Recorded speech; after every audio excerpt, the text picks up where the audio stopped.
আজ অন্নপূর্ণা পূজা। বাংলার প্রতিটি ঘরে আজ মায়ের আরাধনার দিন। রয়েছে আলপনায় সাজানো উঠোন, গন্ধে ভরা ভোগের হাঁড়ি, আর তার সাথেই উদযাপিত হতে চলেছে রামনবমী। আচ্ছা, বাঙালির কাছে শ্রীরাম কি?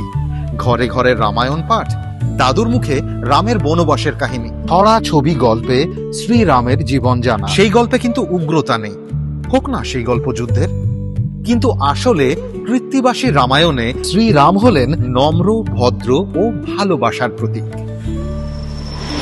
কিন্তু আজ এই দিনটাকেও রাজনীতির রঙে রাঙাতে চাইছে ভণ্ড ভক্তের দল, যাদের কাছে উগ্রতা, হানাহানি ও সাম্প্রদায়িকতাই আসল কথা। বাংলার মানুষ, সতর্ক হও, এই উগ্র রাজনীতির ফাঁদে পা দিও না। শ্রীরামের নাম যেন ঘৃণার অস্ত্র না হয়ে ওঠে। শ্রীরাম বাঁচুক বাংলায়, ভক্তিতে, সাহিত্যে, সংস্কৃতিতে। রাজনীতি নয়, সংস্কৃতির জয় হোক। ভণ্ডদের নয়, ভক্তির জয় হোক। জয় সীতারাম।